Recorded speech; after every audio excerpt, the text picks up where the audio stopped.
OBC welfare ministry పెట్టండి. పెట్టినట్టయితేనే మీరు బడ్జెట్లో కనీసం 5% పెట్టినా 2 లక్షల కోట్లు వస్తుంది భారతదేశంలోని బలహీన వర్గాలకు అని చెప్పి డిమాండ్ చేసిన పార్టీ బీఆర్ఎస్ పార్టీ అనే మాట కూడా నేను మళ్ళొకసారి గుర్తు చేస్తా ఉన్నాను. తీర్మానాన్ని స్వాగతిస్తూనే కేవలం 2 విషయాలు మాత్రం గౌరవ మంత్రి గారి దృష్టికి, ప్రభుత్వ దృష్టికి నేను తీసుకొని పోవాలనుకుంటున్నాను సార్. అధ్యక్ష, ఏ కార్యక్రమం చేపట్టినా ఇప్పుడే గౌరవనీయులు గంగుల కమలాకర్ గారు ఒక మంచి మాట చెప్పారు. బీహార్లో ఈ ప్రయత్నం చేసినారు. అక్కడ జనరల్ అడ్మినిస్ట్రేషన్ డిపార్ట్మెంట్ ద్వారా, జీఏడీ ద్వారా అక్కడ ఈ కార్యక్రమాన్ని వారు ప్రయత్నం కూడా చేసినారు. ఆనాడు జేడీయూ కాంగ్రెస్ పొత్తులో ఉండే అనుకుంటా, అక్కడ ప్రయత్నం ఆర్జేడీ పొత్తులో ప్రయత్నం చేసినారు. కానీ దురదృష్టవశాత్తు న్యాయపరమైన చిక్కులు రావడం వల్ల మొత్తం ప్రక్రియ ఆగిపోయింది. 500 కోట్లు బడ్జెట్లో పెట్టినప్పటికీ మొత్తం కార్యక్రమానికి విఘాతం కలిగి ఈరోజు ఎటు కాకుండా త్రిశంకు స్వర్గంలో వేలాడుతూ ఉన్నది. కాబట్టి నా విజ్ఞప్తి, మా అందరి విజ్ఞప్తి, మా పార్టీ తరఫున కూడా ప్రభుత్వానికి నేను చేసే విజ్ఞప్తి అధ్యక్ష, ఈ కార్యక్రమం ఫలవంతం కావాలి అంటే మీరు తదుపరి మీరు చెప్పిన బీసీ డిక్లరేషన్లోని ఆ అంశాలన్నీ కూడా అమలు కావాలని మనస్ఫూర్తిగా ఆశిస్తూ ఆకాంక్షిస్తూ ఇది ఫలవంతం కావాలి అంటే ఒక పని చేయాలి అధ్యక్ష. దయచేసి శాసనసభను పొడిగించండి, ఇంకా 2 రోజులు పొడిగించండి, బిల్లు ప్రవేశపెట్టండి. చట్టబద్ధత ఉంటేనే ఈ కార్యక్రమం ఫలవంతం అవుతుంది తప్ప లేకపోతే విఫలం అవుతుంది సార్. ఇంకొక మాట కూడా సార్, ఇప్పుడు జస్టిస్ రాజేందర్ కుమార్ సచార్ గురించి కూడా గౌరవ ముఖ్యమంత్రి గారు చెప్పినారు. అధ్యక్ష, జస్టిస్ రాజేందర్ కుమార్ సచార్ కమిటీ ఏర్పాటులో కూడా మా పాత్ర ఉంది, మా నాయకుడు కేసీఆర్ గారి పాత్ర ఉంది. ఆ రోజు యూపీఏలో కేంద్ర కేబినెట్లో వారు ఉన్నప్పుడే ప్రతిపాదన కూడా తీసుకొచ్చాం. ఇప్పుడు ఎందుకు చెప్తా ఉన్నా ఈ మాట అంటే జ్యుడిషియల్ శాంక్టిటీ కానీ అధ్యక్ష ఒక్క నిమిషం మీరు చెప్పాలి చెప్పింది దాని మొత్తం అధ్యక్ష చెప్పండి సార్ అధ్యక్ష అధ్యక్ష, ఇలాంటి తీర్మానానికి ఒకవేళ నిజంగా ఆశించిన ప్రయోజనం నెరవేరాలంటే, ఎందుకంటే నేను నిజంగా పాయల్ శంకర్ గారు మాట్లాడింది విన్నాను, కాలేరు వెంకటేష్ గారు మాట్లాడింది విన్నాను, శ్రీహరి గారు మాట్లాడింది విన్నాను, శంకరన్న మాట్లాడింది విన్నాను. అందరి గొంతుల్లో ఒక ఆవేదన ఉంది అధ్యక్ష. మా మంత్రి గారికి కూడా చాలా ఆవేదనలో డెఫినెట్ గా వారికి కూడా ఆవేదన ఉంది. ఈ సెక్షన్ కి లాభం జరగాలి, ముఖ్యంగా బలహీన వర్గాలకు లాభం జరగాలి, బీసీలకు లాభం జరగాలనే ఆకాంక్ష స్పష్టంగా పార్టీలకు అతీతంగా అందరిలో ఉంది. ఉన్నప్పుడు అది ఫలవంతం కావాలంటే జ్యుడిషియల్ శాంక్టిటీ ఉండాలి. లేదా ఎందుకంటే వారే అన్నారు జస్టిస్ రాజేందర్ కుమార్ సచార్, మీరు హైకోర్టు చీఫ్ జస్టిస్ అడిగితే మీకు ఒక సిట్టింగ్ న్యాయవాదిని ఇస్తారు, జ్యుడిషియల్ కమిషన్ వేయండి. లేదా బ్రహ్మాండంగా స్టాచ్యూటరీ శాంక్షన్ కావాలి అంటే రేపు ఎల్లుండి శాసనసభను పొడిగించండి, తమరి నిర్ణయం, వెంటనే బిల్లు తీసుకొని రండి. మేము సంపూర్ణంగా మా పార్టీ నుంచి మద్దతు తెలియజేస్తామని చెప్పి కూడా తెలియజేస్తూ మీకు ధన్యవాదాలు అధ్యక్ష, అవకాశం ఇచ్చింది. మినిస్టర్ గారు.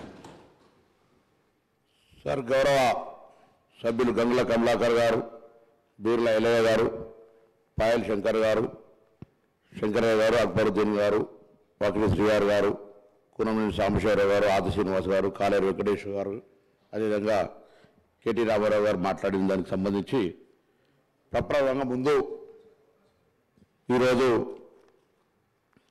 నిజంగా ఈ శాసనసభ తెలంగాణ రాష్ట్ర ఏర్పాటుకు సంబంధించి జరిగిన తర్వాత ఒక పెద్ద నిర్ణయం తీసుకొని ఈ రాష్ట్రంలో మేము ఎవరికి వ్యతిరేకంగా ఇది నిర్ణయం తీసుకునేది కాదు అధ్యక్ష. ఈ రాష్ట్రంలో ఉన్నటువంటి గౌరవ మా శాసనసభ్యులు, బలహీన వర్గాలకు సంబంధించిన శాసనసభ్యులు సంఖ్య ఎక్కువ ఉండాలి, న్యాయం జరగాలి, పిల్లల ఆర్థిక, విద్య, రాజకీయ అన్ని రకాలు పెరగాలనే ఆలోచన మిగతా అన్ని రాజకీయ పార్టీలు చెప్పినట్టుగానే మేము కూడా ఒక చిత్తశుద్ధితోటి ఈరోజు ఈ కార్యక్రమం తీసుకున్నాం. తప్పకుండా అందరూ కూడా దీనికి మద్దతు ఇచ్చినారు, వారందరూ కూడా ప్రత్యేకించి ధన్యవాదాలు.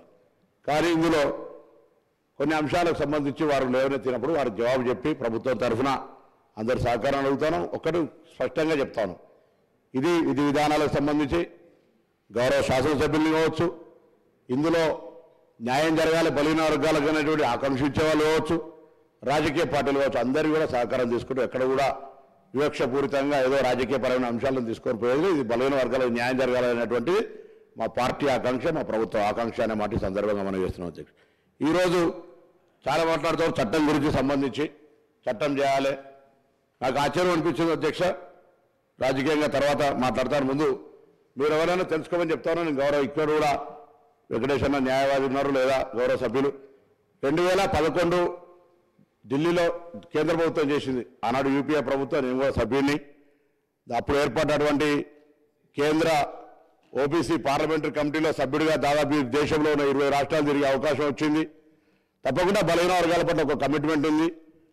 డిగ్రీ చదువుకునే విద్యార్థి రాజకీయాల్లో ఆనాడు మురళీధర్ కమిషన్ లోపల మరి కార్యక్రమం తీసుకున్నప్పుడు మరి తెలుసు పరిస్థితి, మండలం పేరు మీద కమ్మటం తీసుకొచ్చినటువంటి పరిస్థితుల్లో కూడా మండలి గెలవాలని కోరాడుకున్నటువంటి వాళ్ళ ఆనాటి నుంచి వచ్చిన బిడ్డగా నేను అందరూ కోరుతాను, గౌరవ సభ్యులు కూడా సభలుగా 2011లో కూడా ఎటువంటి చట్టం చేయకుండానే క్యాష్ సేల్స్ జరిగిందో ఇది ఒక ప్రభుత్వ నిర్ణయం. ఈ రోజు కూడా మీరు ఎవరు కూడా అనుమానపడాల్సిన అవసరం లేదు. చట్టానికి సంబంధించి కావచ్చు, చిత్తశుద్ధి ముఖ్యం. 2014లో అధికారంలోకి వచ్చిన తర్వాత సరే ఎవరు మంత్రులు ఉన్నారు, బీసీ వెల్ఫేర్ మంత్రులు ఎవరు ఏంది అనేది కాకుండా ఈ రాష్ట్రంలో 130 కులాలుండి 29% విద్యా ఉద్యోగ రంగాల్లో ఉన్న తర్వాత కూడా స్థానిక ఎన్నికల లోపల బీసీ రిజర్వేషన్ శాతం జరుగుతోంది అధ్యక్ష. కానీ చిత్తశుద్ధిగా మరి మిగతా అన్ని వీటికి సంబంధించి చేయాలనే ఆలోచన ఎప్పుడు రాలే. గౌరవ మాజీ మంత్రి గారు నాకు ఆశ్చర్యం అనిపిస్తూ ఉంది, కులగణనకు సంబంధించిన ప్రభుత్వం చేసింది ఆ రోజు, దాన్ని బయట పెట్టమని అన్నాడు. అడిగింటే ప్రభుత్వంలో ఉండి కోరితే క్యాబినెట్లోనన్నా కనీసం అడిగితే బాగుంటుండే. అది ఎప్పుడు కూడా బయటికి ఇంతకుముందు అక్బరుద్దీన్ గారు అన్నట్టుగా మేము అడుగుతాము, దాన్ని బయట పెట్టి ఈరోజు ప్రభుత్వ ఖర్చులతో జరిగింది, దాన్ని బయట పెట్టాలని కూడా ఈ సందర్భంగా కోరుతా ఉన్నాం. తప్పకుండా మేము కూడా ఆ అంశం తెలియజేస్తామని అడుగుతాం అధ్యక్ష.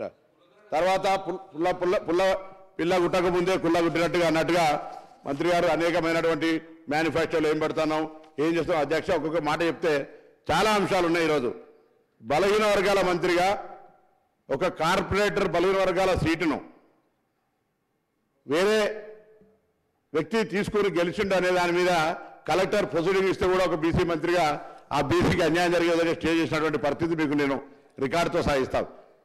ఈ పరిస్థితులలో నేను ఒకటే మళ్ళీ కొడతాను, రాజకీయాలకు సంబంధించి ప్రసంగం వేయాల్సుకుంటే అనేక వేయాల్సుకుంటాం. కానీ ఈరోజు మనం ఏం చేసినాం, మన అధికారంలో ఏం జరిగింది అనేటువంటి మాట తీసుకునేటువంటి ప్రయత్నం కూడా చేస్తే సార్ ఈరోజు తెలంగాణ రాష్ట్ర ప్రభుత్వంలో 10 సంవత్సరాలుగా ఫెడరేషన్స్ చేసిన అధ్యక్ష అనేకమైనటువంటి కుల ఫెడరేషన్స్ ఉన్నాయి. ఇంతకుముందు మన పాయల్ శంకర్ గారు మాట్లాడినారు, ఆత్మగౌరవ భవనాలు ఉన్నాయి అధ్యక్ష, ఒక రూపాయి ఎవరికి ఇవ్వలే అధ్యక్ష. అంతేకాదు